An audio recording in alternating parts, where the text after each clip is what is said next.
Supreme court ने उनको कहा है कि आप इस मामले को लेके इलाहाबाद हाईकोर्ट अप्रोच करिए और जो भी आपको रेमेडी अंडर लॉ है आप उसको अवेल करिए। हाईकोर्ट निर्धारित करेगा कि ट्रायल की प्रोसीडिंग स्टे होनी कि नहीं होनी। जब तक वो अपील की सुनवाई नहीं होगी हाईकोर्ट में, तब तक निचली अदालत में सिविल जज की कोर्ट में संबल में जो सूट है वो आगे प्रोसीड नहीं करेगा। वो स्टे हो गया, स्टे ऑफ प्रोसीडिंग हो गया। पूरे मुल्क के लिए और अमन और शांति को मेंटेन करने के लिए बहुत अच्छा फैसला है। जो माँ की मौस कमेटी वो पहुंची थी, ऑनरेबल सुप्रीम कोर्ट ने उनको कहा है कि आप इस मामले को लेके इलाहाबाद हाईकोर्ट अप्रोच करिए और जो भी आपको रेमेडी अंडर लॉ है आप उसको अवेल करिए। साथ ही साथ ऑनरेबल सुप्रीम कोर्ट ने कहा है कि अगर 3 दिन के अंदर आप याचिका दायर करते हैं, जब भी याचिका दायर करते हैं तो 3 दिन के अंदर लिस्ट हो, तब तक के लिए ट्रायल कोर्ट की प्रोसीडिंग रुकी रहेगी और एडवोकेट कमिश्नर महोदय अपनी रिपोर्ट सील कवर में दाखिल करें।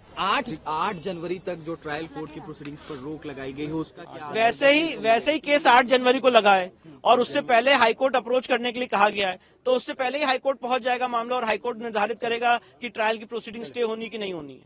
देखिए 3-4 बहुत अहम बात हुई। पहली तो सुप्रीम कोर्ट ने कहा, जो डिस्ट्रिक्ट एडमिनिस्ट्रेशन को रिप्रेजेंट कर रहे थे एडवोकेट, उनसे कहा कि पीस और हार्मनी मेंटेन रहना चाहिए, मतलब अमन और शांति मेंटेन रहे। दूसरी बात ये कही कि अगर आपको 19 नवंबर 2024 का ऑर्डर आप चैलेंज कर रहे हैं, अपील फाइल कर रहे हैं हाईकोर्ट में, तो वो अपील 3 दिन के अंदर हाईकोर्ट में लिस्ट हो, एक बात। और दूसरी बात, जब तक वो अपील की सुनवाई नहीं होगी हाईकोर्ट में, तब तक निचली अदालत में सिविल जज की कोर्ट में संबल में जो सूट है वो आगे प्रोसीड नहीं करेगा। वो स्टे हो गया, स्टे ऑफ प्रोसीडिंग हो गया।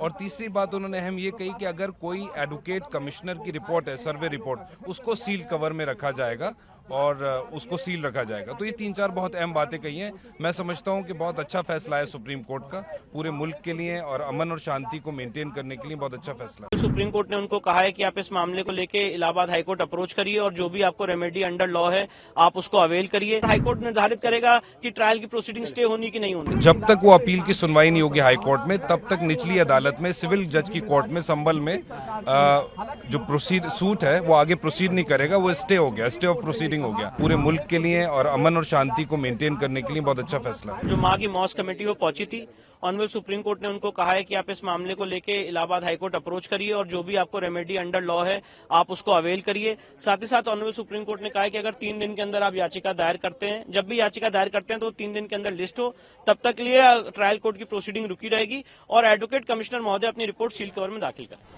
8 जनवरी तक जो ट्रायल कोर्ट की प्रोसीडिंग्स पर रोक लगाई गई है उसका क्या? वैसे ही केस 8 जनवरी को लगा है और उससे पहले हाईकोर्ट अप्रोच करने के लिए कहा गया है, तो उससे पहले ही हाईकोर्ट पहुंच जाएगा मामला और हाईकोर्ट निर्धारित करेगा कि ट्रायल की प्रोसीडिंग स्टे होनी कि नहीं होनी। देखिए 3-4 बहुत अहम बात हुई। पहली तो सुप्रीम कोर्ट ने कहा, जो डिस्ट्रिक्ट एडमिनिस्ट्रेशन को रिप्रेजेंट कर रहे थे एडवोकेट, उनसे कहा कि पीस और हार्मनी मेंटेन रहना चाहिए, मतलब अमन और शांति मेंटेन रहे।